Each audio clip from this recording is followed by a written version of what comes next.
টিনের চালের ঘর, টানাটানির সংসার, সেখানে থেকেই সেরার স্বীকৃতি। আন্তর্জাতিক যোগায় প্রতিযোগিতায় প্রথম বারাসাতের একরত্তি ডালিয়া বর।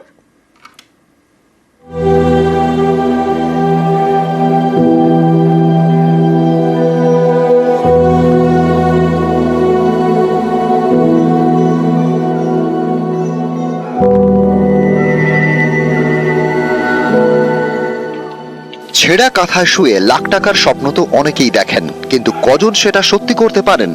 বারাসাতের তৃতীয় শ্রেণীর পড়ুয়া 9 বছরের ডালিয়া বর কিন্তু করে দেখিয়েছে।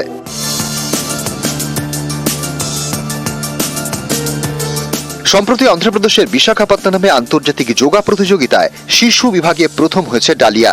এবার একরত্তি মেয়ের চোখ শ্রীলঙ্কায়।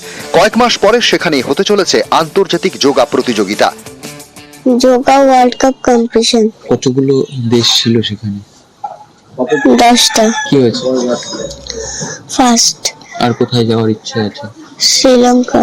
যোগার পাশাপাশি পড়াশোনা করি। বারাসাতের নিবেদিতা পল্লী, এখানেই টিনের চাল আর দরমার বেড়া দিয়ে তৈরি ডালিয়াদের ঘর। বাবা পেশায় রাজমিস্ত্রি, মা ঘরে বসে সেলাই মেশিনে কাপড় সেলাইয়ের কাজ করেন।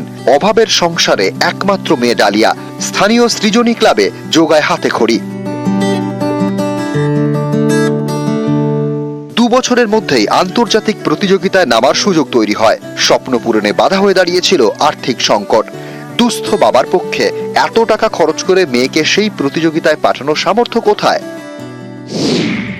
শেষ পর্যন্ত 2টি বেসরকারি ব্যাংক থেকে 70,000 টাকা ধার নেন ডালিয়ার বাবা।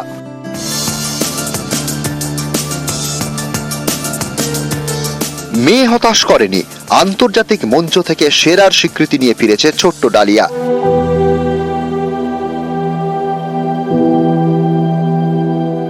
কিন্তু এবার কি হবে? ডালিয়ার লক্ষ্য যে কলম্বো, সেকেন্ড ইন্টারন্যাশনাল যোগা কম্পিটিশনে অংশ নেওয়ার। আবার তো অনেক খরচ, জোগাড় হবে কিভাবে? ডালিয়ার বাবা মা চাইছেন প্রশাসন পাশে দাঁড়াক।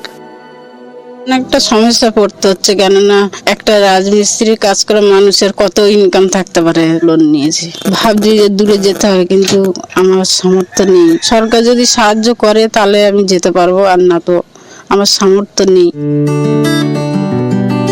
জিয়াউল আলম, নিউজ 18 বাংলা।